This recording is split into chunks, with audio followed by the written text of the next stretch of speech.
Looks like we might have been experiencing some difficulties on the one on the video there. But welcome all into the unofficial WCC Hoops podcast. I'm Zach Farmer. That's Thomas Dunn. And we are one full week into WCC play. We have a lot to kind of go over. Some good, some bad, some in between. But I mean, thinking about what we've seen in week one, there are definitely some surprises of what we've seen. Some very obvious, like, yeah, we expected this to happen through week one. Before we get going, be sure to hit the subscribe button on the podcast on YouTube, Spotify, wherever you listen to your podcast. And Thomas, I think we got to start with the fact that in week one, we had Gonzaga, St. Mary's, and Santa Clara all sweep through their first two games. I played it in a very unique way. I mean, Gonzaga just completely bulldozed Pepperdine in game one, and then had a bit of a scare against San Diego in game two. St. Mary's had a barn burner with LMU, and then just boat raced the Waves. And then Santa Clara, kind of the same thing, where it was game one, just a complete blowout, and game two ended up a lot more interesting than I think Santa Clara would have liked. But between these three, what's kind of something that jumps out at you of what we've seen through week one of the top three? I think the overall sentiment is that they did what they had to do. And I think there are different levels of Mr. Excitement in the building when it came to those down the stretched games. And you think about Gonzaga, like we talked about it pre-show, that they just took their foot off the gas and were ready to head off to their next game by the time they were up 20 plus against San Diego with 5 minutes to go. And that's rightfully why. Credit to Theo Lawson, Spokesman Review, getting the video of Mark Few after the game saying this team wants to get where they want to go in terms of this league and in terms of the NCAA tournament. Then a stretch like that can't happen. So I think in a certain terms, it's a win that feels like a loss. But I think in other words, it'll be a good thing for Gonzaga down the line. I don't think fans are ever really threatened about a loss per se, but they're definitely more than displeased about the close to that game. On the St. Mary's side, something about the Gaels and Lions at Hank's house over the last few years. I mean, I don't know that we give enough credence to. Everyone's got like one of those heart palpitations matchups, and I feel like the Gaels have firmly put it into Hank's house as one of those matchups. And I think definitely that. Shout out about Rory Hawk. It's when it's not some guy, it's another. And Rory Hawk doing a lot of the business. Obviously, Dylan Shaw saving the Gaels coal there over the course of the game. Let me cook on that one when I said Dylan Shaw was a very important guy for that game. Obviously, Rodney Brown had a good game to start. MJ Amy had a good finish. And at least for me, but it's different guys making big-time plays at big-time moments. And Rory Hawk added one to his rapport right there. Santa Clara, yeah, I mean, I don't know that I saw that blowout against Oregon State coming. I mean, that was one of the biggest wallopings instantaneously that I've seen in quite some time on the road from the Broncos. And equally as much, I was not surprised that they were having a heart attack game against Portland. I mean, Portland's kind of been a spunky team. Shantae's had some times where he's put Herb Sendek teams against the wall and into the corner, and it's been a mixed bag of results in terms of the team finding a way out of it, and this time they did. Clutch plays down the stretch. Elijah Mahi was great. Brett Napper had his best game of the year. Cherry Darlin, I think, had another good, solid game and exactly what he needed. He needs to keep doing more of that. And on a day where some shots were falling left, right, sideways, diagonal, Portland was shooting 19 of 25 from two at one point in the second half. So Broncos found a way. It's exactly what they need to do, escape, and now you get to finally go back home to the Levy Center. Yeah, I mean, the Santa Clara one of I almost wonder how much different that second half ends up being if Timo George doesn't get hurt in that first half and dislocates his shoulder, as we heard during the broadcast. But I mean, this is what you have to do on the road. You have to just get your wins, get out of town by any means necessary. That's what we saw each of these three do as they both opened with two of their games on the road. St. Mary's one, I think late in that LMU game, because they were without Paulus Morauskas for the last 2.5 minutes of that game as he fouled out. So bringing up Dylan Shaw, because he played a really good game, 18 points in that one. In front of his home crowd, like the Riverside Kid, just so he had a lot of support there from the family, everything else in that one. But I mean, it does continue to see just the poise that someone like Josh Dent has in those moments, because he also we talked about Rory Hawk, you mentioned Dylan Shaw, but in between those we had a Josh Dent three, as he kind of coolly made sure that guys were in the right position and found a spot to get up to tie that game back up. And he's the one who kind of started the play that ended up with Rory Hawk getting that three. He's the one who kind of set up Dylan Shaw. So we're seeing more and more from him. Now on the flip side, we could see like, well, Mikey Lewis has also not played all that well over the last like few weeks, and that's something that's problematic for St. Mary's, and I think in the long term can be a point of concern. I don't know how much the foot injury is still lingering, and if that's still an impact here, but St. Mary's able to get out of LMU with a win, get out of Pepperdine with a win. It was a little shaky in the first half. They pulled away in the second. Like they held Pepperdine to 45 points, which that was very typical St. Mary's performance down in Malibu. And then, I mean, with Gonzaga, I mean, yeah, it's like maybe you just kind of you looked away, you took your foot off the gas in that second half, because even I did it. Like they got up 21 with all the different WCC games going on at the same time. The second they got up by that much, I'm like, oh, they have this. I changed the channel and started watching some of the other games. Then it was like a couple minutes later, looked down at my phone, like, oh hell, it's a 5-point game again. Like, so very quickly I had to turn back just to see what was going on. But the top three, they handled their business. They got out of town, and for the most part, like these are the games that these teams have to get. Like you had to get. For St. Mary's, you have to beat an LMU. For Santa Clara, you have to be able to get an Oregon State and a Portland on the road. You have to be able to kind of knock off these games, because Santa Clara, we talked to Rocco Miller over the weekend about what the situation is for the Broncos. Like, yes, they still have a chance to get into an at-large situation, but they have to be able to take care of business in conference play. And these are the wins they have to get. The wins that they would like to get, obviously Gonzaga, St. Mary's down the road, but these are the ones like we've seen it in the past where we've seen like the bump in the road. Obviously, we talked about Loyola plenty with Santa Clara and what happens there.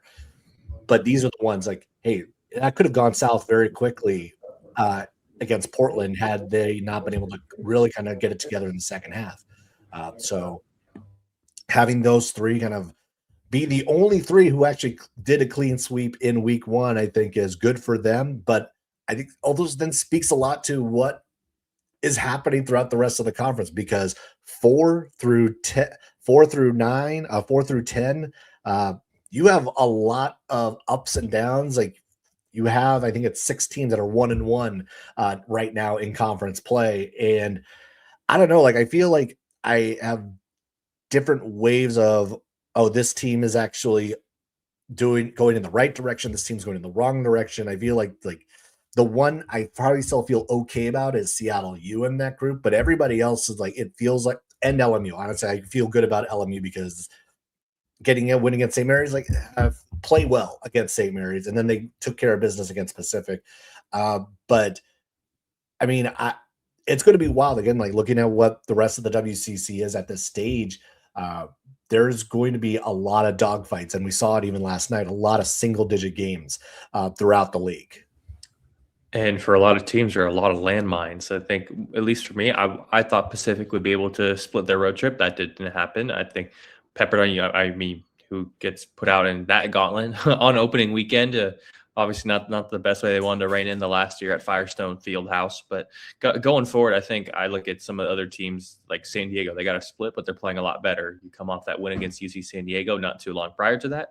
I like what the Toreros are doing. I think now you can put some credence that, okay, maybe Steve Lavin and company are turning it around within the season. Have to see a little bit more. Portland, a very spunky team. They went 0-2, 2 heartbreaking home losses. And at least for me, I mean, Joel Foxwell continues to shine. So I know I'm dipping in and out of like the splits and then the win list. But Joel Foxwell had a double-double in the first half against the Broncos with 10 assists. So I think that's deserves some credit on its own. And at least for me, Washington State's probably still one of the more confounding teams. I think I'm waiting for them to get into David Riley gear, and I just don't think they are. I think they are what they are, for lack of a better phrase. Right now, they don't have the talent we're accustomed to seeing from them, and I don't know that they necessarily have the personnel to run the right pace within the offense that David Riley wants to run. And I think we're starting to see that. Like, it was a defensive struggle against Portland, and then eventually against Seattle U, they basically got suffocated by the Redhawks. So I think for me, Washington State, they're going to be one of those teams where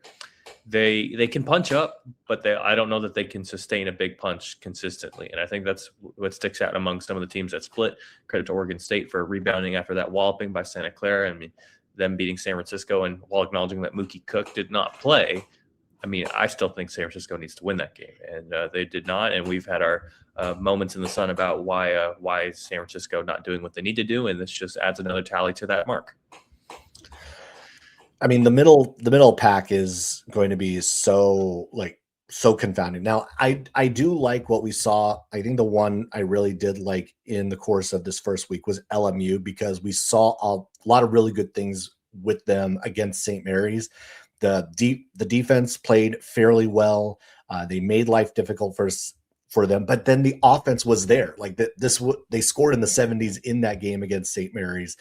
They then repeated that with 80 spot against Pacific. The offense is showing up, and I think, again, we talked about the consistency of the LMU offense over the course of the offseason, of if we were going to see that through 2 games. It does seem like we are getting more of that from the Lions, and that's a good sign. Even they scored 80 without Rodney Brown on Tuesday night against Pacific, so that's another good sign that they're getting it from other sources. Jan Vide looked more like himself in the last couple nights, and so that, and again, another good sign. You still are getting it from MJ Amy. Jalen Shelley he's looking better and better as the season is going on. So I like where LMU is.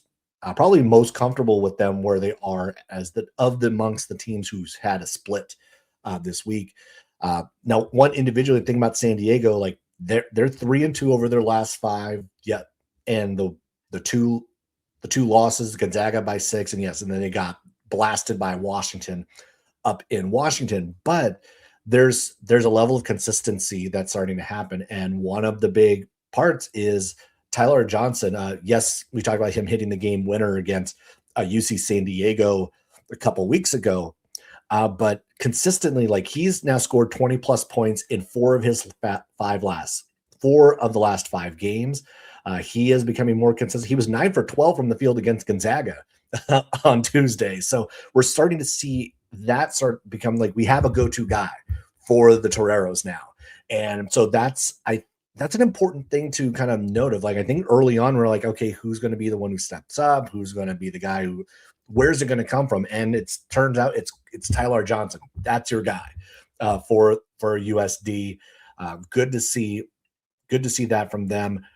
I agree. Like, USF is still concerning to me because they get a good win against Seattle on the road, and that was one where it's like that looked more like the USF team we were expecting to see, and then we didn't see it 2 nights later against Oregon State, against a team that was very much right for the picking. Like, after coming off of that loss against Santa Clara, where they lost by 38, I mean, I get that they weren't going to play as bad as that night, but that's a team that's like you could absolutely be able to just step on their neck and just absolutely take them out if you have it all together. And very quickly, USF ended up down 10 in that game against Oregon State early on. They were playing catch up from the get-go, and they were competitive for a lot of that game. It was back and forth through most of the middle part of the contest, but Oregon State pulled away late. They were hitting their free throws. They were doing a lot of the little things right, and USF has struggled offensively, and I think that's a continued pressure of, like, it has to, because there's not a consistent interior presence, that it's putting more pressure on the guards. It's putting more pressure on Ryan Beasley, putting more pressure on Tyrone Riley. Without a Mookie Cook to add that sort of diversity, it seems like that they need him in these sorts of games. And I don't think that was something we necessarily thought would be the case going into the season. And I mean, if there's one other, like, thinking about what we've seen in week 1 that is concerning, it is Pacific, because the Tigers are the other team that we were high on. And yes, going on the road is tough. It's always going to be, it's not easy to win on the road, but we'd expect them to at least get one from San Diego and LMU, and that was not the case. So Pacific, I think, it's a little bit of a maybe not a red flag, but I think there's a bit of an orange flag. Like I think we're getting close to being in panic mode about the Tigers, but not quite yet. We have to see what they're going to look like this coming week, and they do, I think, have some better opportunities to get that. They'll be back home for Oregon State and Pepperdine, so I think those are two good opportunities to get wins for them at the Spanos Center. But I think it's like week one was very much like we see the teams that we knew were going to be good have handled their business. Everybody else is very much up in the air. And to an extent, that's more or less what we thought might happen throughout the course of the season, especially what we saw in the non-conference. But now we've got to kind of to look forward a little bit and look at what's coming up this week, because there are some big matchups on. Again, we don't have our normal Thursday, Saturday WCC calendar. We have the New Year holiday on Thursday. So it's going to be Friday, Sunday this week. And Friday, there's some big matchups. Seattle U at Gonzaga, LMU at Washington State, San Diego at USF, Portland at St. Mary's, Pepperdine at Santa Clara, Oregon State at Pacific. What's standing out to you in what's the matchup that you're looking at as the one to watch this on Friday? Because it feels to me that there's a couple of them that are going to be really critical when it comes to figuring out who's going to be maybe the teams who are going to stand out. But what's the one that's like jumping out at you? I think I'm going to roll with that intro state matchup between Seattle U and Gonzaga. And I think for me, it's not necessarily in terms of the result. I just kind of want to see what Seattle U looks like amidst like some of the best competition in this conference. And we've talked about even within our power rankings, putting them up to third place. So we've seen how good third place can be in picking off the Gaels and the Zags over the course of time the last few years.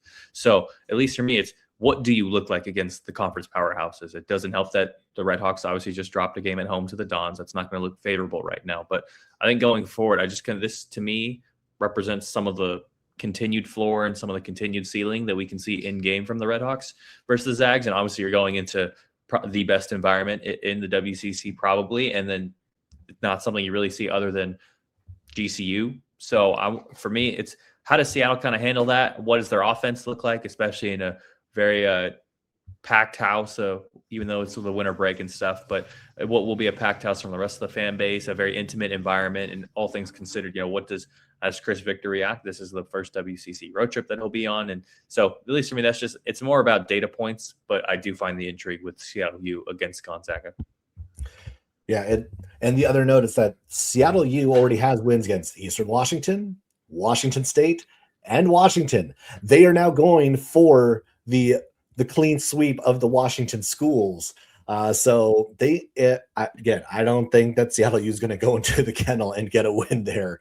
I think there's a lot of mismatches in this game that play well into the favor of the Zags. I think they're going to be a lot more focused after that San Diego game as well. Mark Few, like we heard the quote, he was quoted after the game talking about just like how this is not the type of level of play that they need to have if they're going to get where they need to get, even in conference. So I expect them to kind of be on their P's and Q's in this game against Seattle U. But I will say, like, I think that there's going to be an interesting matchup just to kind of see how does Gonzaga try to slow down a Braden Maldonado and how they're going to mix and match the coverages on him.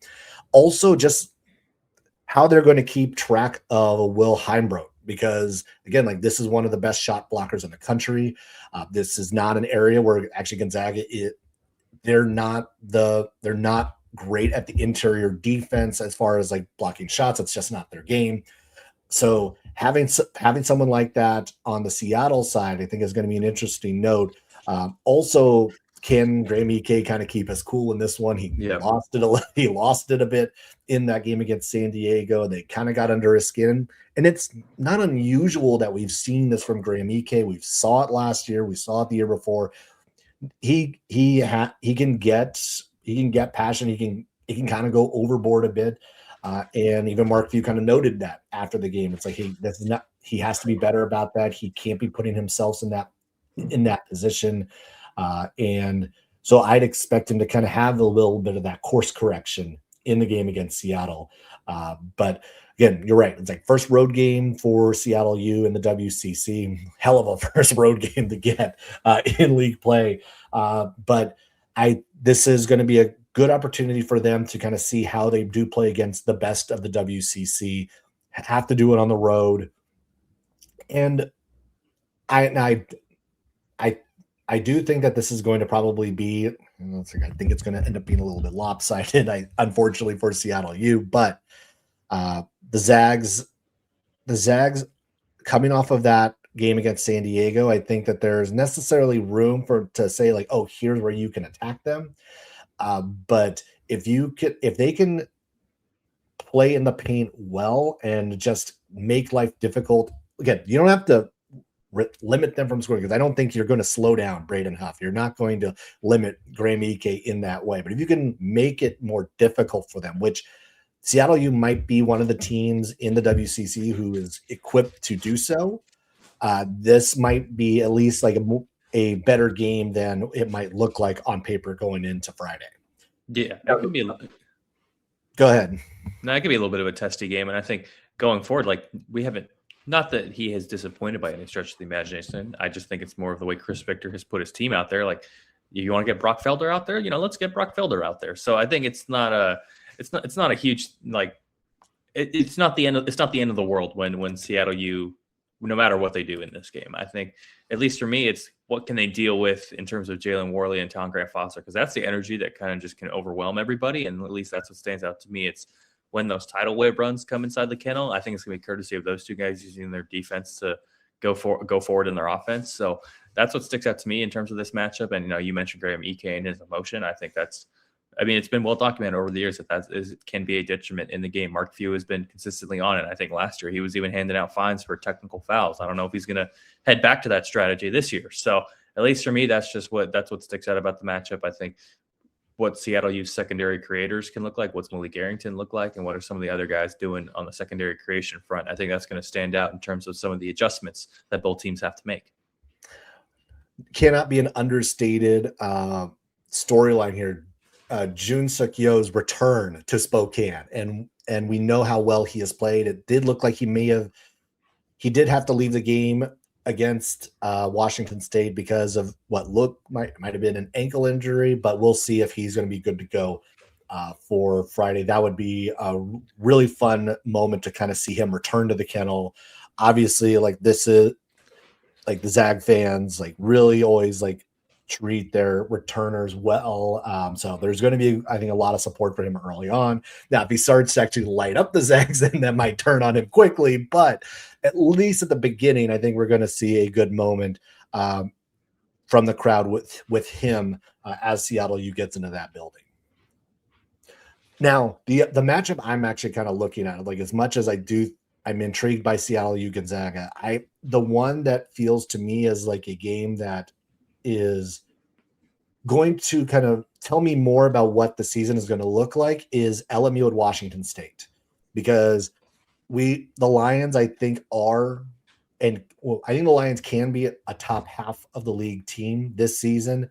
I think we saw a little bit more of that in weekend one, the way they played St. Mary's, the way they played Pacific. I do think they need to be I don't think they need to be at full strength to get a win at Washington State, but taking advantage of the Cougars' inconsistencies, taking advantage of their defense on the perimeter, I think is going to be a critical thing for LMU. LMU's turned into a really good three-point shooting team, and they need to continue to take advantage of that, spreading the floor out, be able to find the moments where they can get to the basket. And LMU is still one of the better defensive teams in the WCC, and we've seen as like Washington State was held to 55 the other night against Seattle U that they're susceptible to teams who do play better defense and have some length to them. So if LMU can go to Washington State, to the Palouse, and get a win there, I think that's going to be a very good sign for them. And for Washington State, it's like again, like it's almost Jekyll and Hyde with them. It's like we've seen some good, we've seen some bad. We saw the good when they were able to pull out a win against Portland, but then we saw the bad against Seattle U. So if they can kind of find some level of more of what they did against Portland, there's a better shot of them getting a win against LMU in that game. But this, I'm thinking about that one. That's the one I'm going to keep an eye on, because if LMU can keep it rolling and play well, like I think it again bodes well. Like they're close to fully healthy at this point, which is what we saw early in the season, and that was a team that rolled off their first 6 wins. And if we can see more of that LMU team, that's a team that could end up finishing in the top half of the league. I think the spotlight, it kind of amplifies over on Jan Vide a little bit, because I think the break did him some good in trying to make sure that he was fully healthy. And we mentioned it earlier in LMU's victory over Pacific, no Rodney Brown, and that's the guy who can get on microwave status. So we'll see if he returns over on the road trip, because they would obviously need him to want to feel better about trying to go 2-0 on the road trip. And for me, it amplifies what Jan Vide does as an engine of the offense. We know what MJ Amy can do, but I think he's a bigger and better threat when working off the ball to start sets. And I think going forward, what Jan Vide does will dictate what LMU does. And Washington State, they've been known to be pretty good at Beasley Coliseum, but I do think in the same vein, LMU is going to have to ride their defense, find a way to hit some timely shots, because Washington State, they want to continue to fend for themselves. They don't want the sour taste of what the Seattle U loss was to linger too much, and knowing that the WCC is very competitive conference, got to bring it every night. And both teams, I think, realize that they have a winnable game in front of them. All right, and on Sunday we are going to be doing another unofficial WCC Hoops live episode, 9:30 a.m. to preview the Sunday matchups. We'll bring on some special guests. Got to figure out who there's going to be. In the meantime, Sunday matchups: San Diego at Santa Clara, Portland at San Francisco, Pepperdine at Pacific, Seattle U visiting Moraga and St. Mary's, LMU at Gonzaga, Oregon State, and Washington State. Which of the matchups jumps to you? Because this could be as easily as we get the Oregon State Washington State matchup, the old Pac-12 matchup. But is there one? Is that the one, or is there another one that you're kind of keeping an eye on? So I have a feeling that you're going to take the Seattle U visit to Moraga, so I'm just going to leave that to the side for now, just for Zach, special occasion here. I'm going to go with the Vukasin Masic Bowl for between Portland and San Francisco. And for me, this is more of me taking a lens into the talent, or not the talent, excuse me, the team structure of what USF has brought to the table this year. And you mentioned the problems with the interior and the bigs, and I acknowledge that fully. I think one of the other problems that we haven't necessarily given enough credence to is the fact that Ryan Beasley is the only on-ball handler for this team. Like it's been pretty consistent. Like, you can overwhelm him, then the offense just kind of breaks down. That in turn, it has forced guys like Vukasin and Masic to take more on-ball responsibility, and I think he's being asked to do more than is fitting for his game. I think he's a really good off-ball threat. He's a good catch-and-shoot guy, and I think by virtue that he's being asked, by virtue of the other stuff and the way the roster was constructed, he's being asked to do more on-ball work. And for me, I think that's part of the reason why the offense has really turned into a mess at times, quite frankly. So for me, it kind of looked like, how can USF kind of put together the sum of their parts, knowing that, in all honesty, there was a bit of an evaluation miss in terms of the team construction. And I think that's something we didn't necessarily give a lot of argument towards at the beginning of the year. And I think something now that we have to really continue to dive into. At least for me, that's what part of the deal is. It's not just the interior, it's also around the perimeter, and seeing what USF can do against a pesky Portland team.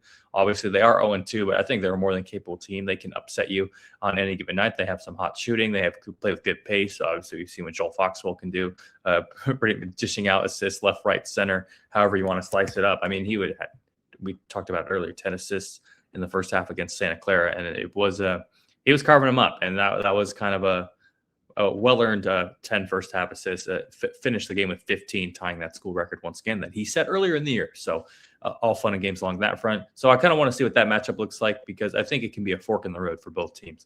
Portland wants to avoid sinking. USF wants to avoid spiraling. So we'll see who wins the Vukasin Masic Bowl. It may be college hoop season, but college football still can be top of mind. The Masic Bowl. I got to find a sponsor for that one. We'll figure out who that could be.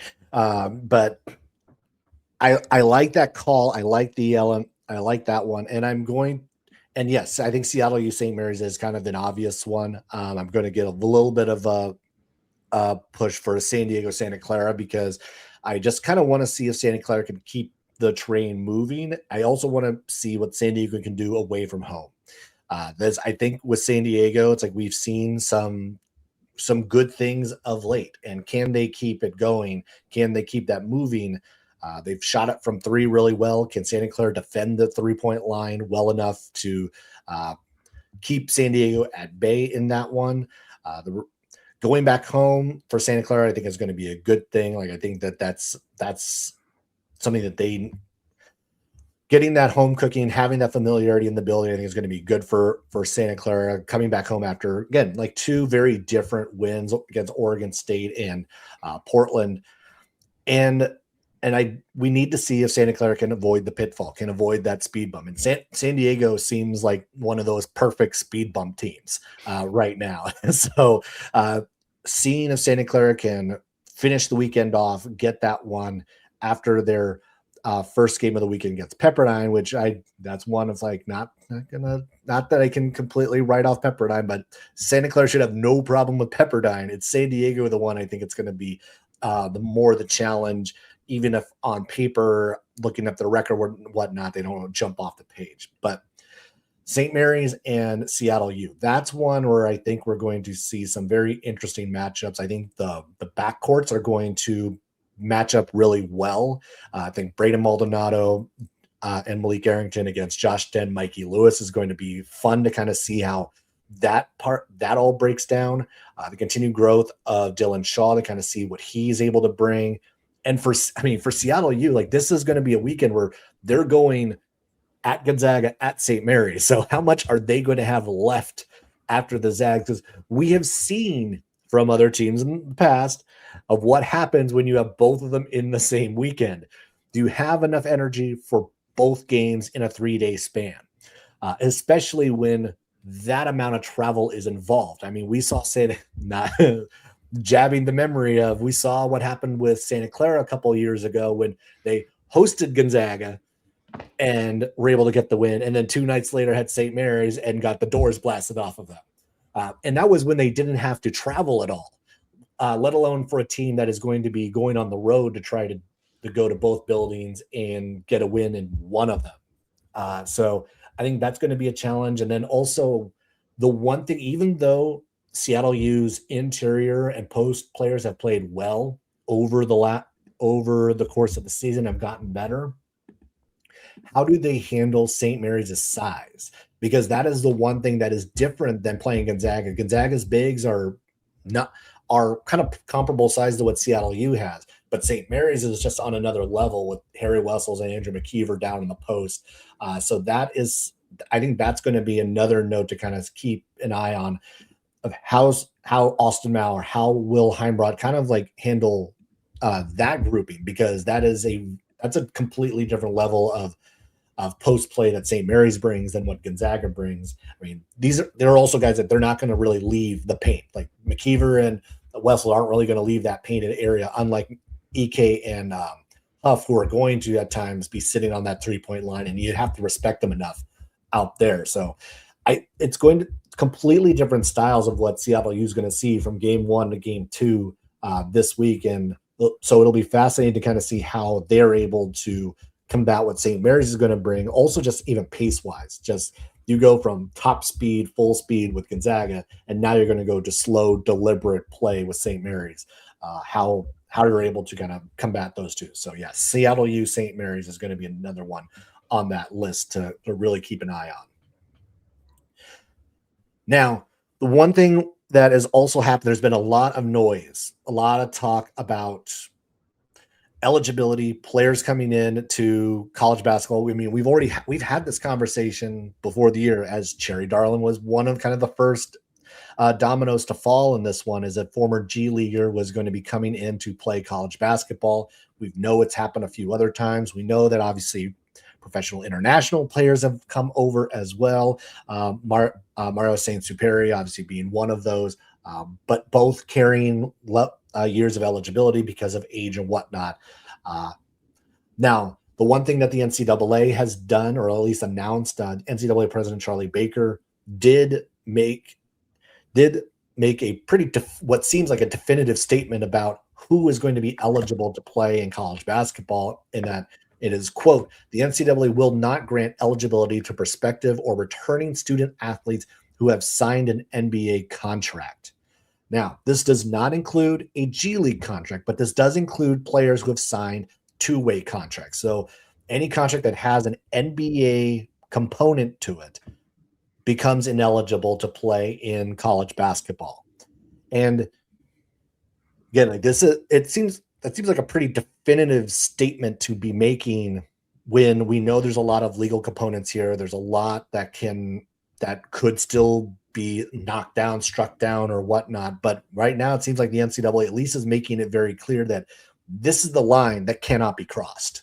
Well, we'll see about that. I mean, the NCAA has proven time and time again they have no backbone when it matters. It's time and time again they've proven that they'll meddle in the business that doesn't need to be meddled in, and when it comes to other very innocent things. So, if there's one thing we learned about trying to make sense of the NCAA, makes no sense. So I'm not going to try and figure that out one way or another. I know there was the misleading reporting from national pundits about what Trent Flowers could do and come back. Like, that's not going to happen. So, because he's obviously played in 8 games with the Chicago Bulls. So that was a pretty heinous for national college basketball reporters to do that. Eventually it was recanted and stuff, but by that damage had already been done based on the speculation. But I will say this. I can't wait for Kevin Durant to come back to the NCAA, get recruited, find a way, go on the official visit. Maybe he comes to WCC. Who knows? Maybe he's like, you know what? I'm inspired by fellow, and well, obviously him being a former Thunder player, but I'm inspired by an OKC guy from Santa Clara. I think that'd be great. So, from burnt orange to burgundy, I think there's a way. When there's a will, there's a way. I don't know who you'd want to sign personally. I think Patty Mills still has a couple years of eligibility. That might work. So, I mean, the thing is about this, and I think it even goes back to some other comments, and we'll get into some other statements from other people that matter within the scope of this. But I mean, it's a free for all. I mean, there's really no bones to say otherwise, because we've seen everyone's just pushing the line. That includes Santa Clara with Cherry Darling. Like that was pushing the line.